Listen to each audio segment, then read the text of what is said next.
কোথাও যাবি নি, বাড়িতে চুপ করে বসে থাকবি। সাজ লেগে গেলে বড়িগুলো তুলবো? না না, তোকে হাত দিতে হবে না, আমি এসে তুলবো। ঠিক আছে।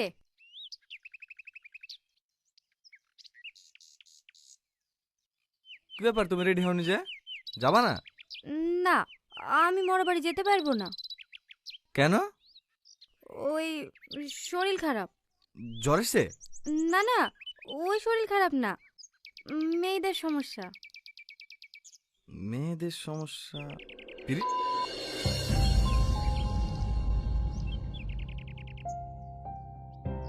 এতে সমস্যার কি আছে? সমস্যা আছে বাপ, এই অবস্থায় মরা বাড়ি যেতে হয় না, পাপ হয়। কি যে বলেন, নিজের বাপ মা মরে গেলেও যেতে পাবে না?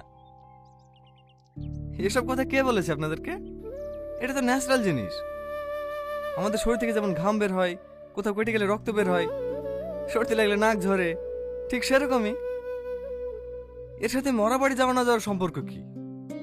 আমরা তো অত শত জানিনি বাপ, বাপ দাদের আমল থেকে যা শুনে আসছি সবাই মানে, আমরাও মানি। আসলে কি বলেন তো, বাপদাদার আমলে তো স্যানিটারি প্যাড এসব কিছু ছিল না, তাই পরিষ্কার পরিচ্ছন্নতা বজায় রাখার জন্য মেয়েদেরকে ঘরে বিশ্রাম নিতে বলা হতো। আর সেই নিয়মটাকে আজ আমরা কুসংস্কার বানিয়ে ফেলেছি।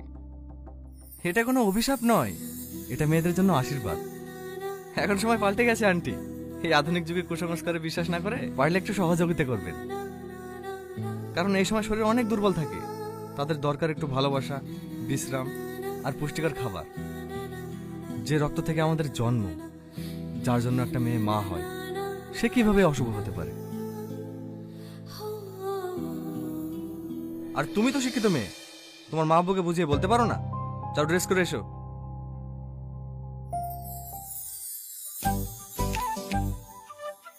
আমাদের এই সমাজ আজ অনেক বদলেছে। আমরা বড় বড় অট্টালিকা বানিয়েছি, বিজ্ঞানে উন্নতি করেছি, কিন্তু আজও কি আমাদের মানসিকতা আধুনিক হতে পেরেছে?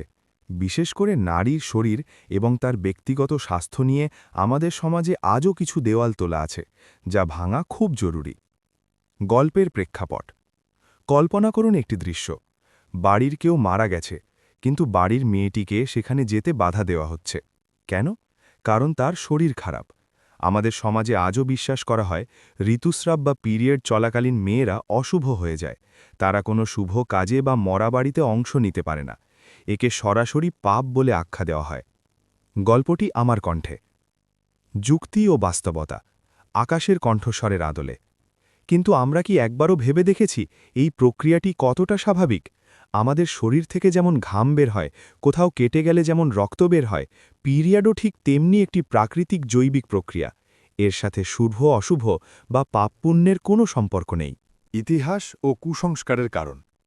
আপনার মনে প্রশ্ন আসতে পারে, তবে কেন আমাদের বাপদাদারা এমন নিয়ম করেছিলেন? এর উত্তরটা খুব সহজ। সেই আমলে আজকের মতো আধুনিক স্যানিটারি প্যাড ছিল না।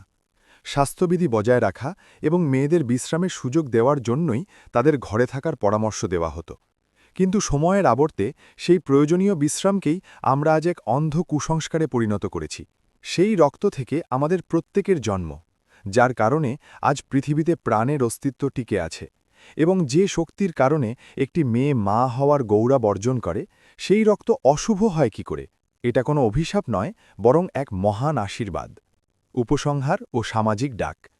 আজকের এই আধুনিক যুগে আমাদের উচিত কুসংস্কার ত্যাগ করা।